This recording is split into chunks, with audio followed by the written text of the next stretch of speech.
Before completing the quotation marks activity, please put both your name and your homeroom at the top of your paper.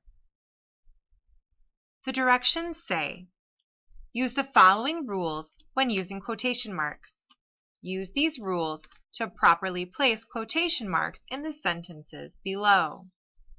Rules. 1. Use quotation marks when you are quoting what someone else said or wrote. Use a comma before the quotation mark. At the end of the quoted sentence, keep the punctuation mark inside the end quotation mark. The first letter of the quoted text must be capitalized. If the quote ends with punctuation that's not a comma, there doesn't need to be a comma after it. Example, my mom asked, would you like to see the big game this weekend? Rule 2. Use quotation marks for titles such as poems, songs, and news articles. Example, we are going to read "Oh Captain, My Captain" by Walt Whitman.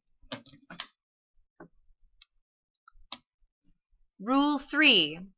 Use a single quotation mark for quotes within quotes. Example, the flight attendant on the intercom just said, fasten your seatbelts and stay seated.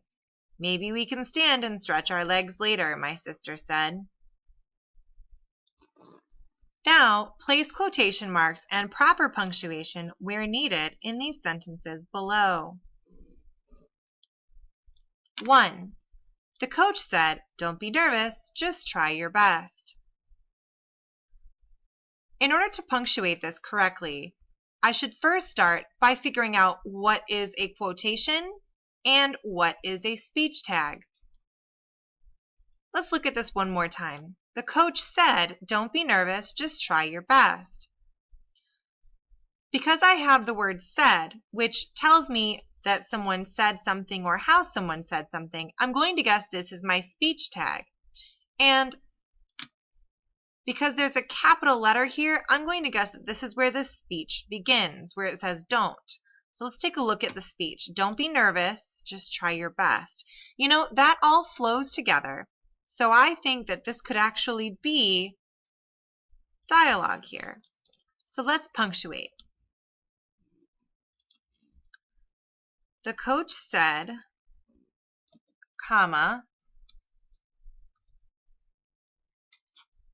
quotation marks before the D and don't be nervous, just try your best. And then quotation marks go outside of that end punctuation.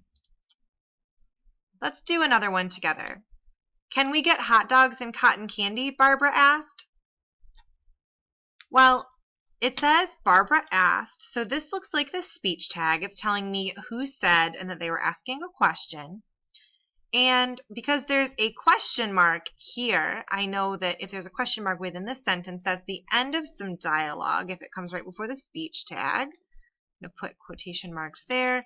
And the question seems to start here. Can we get hot dogs and cotton candy? So I'm going to put my other quotation mark here,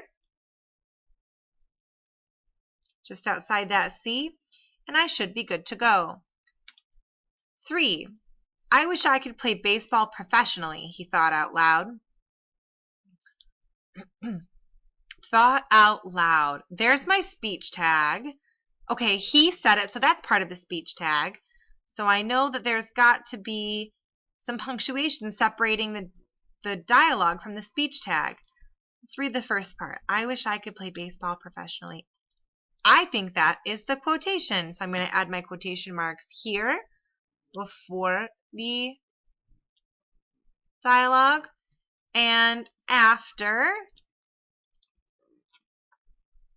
Now all I need is some punctuation to separate my dialogue from the speech tag, add my comma in, and there we go. I would like you to finish 4 through 14 on your own.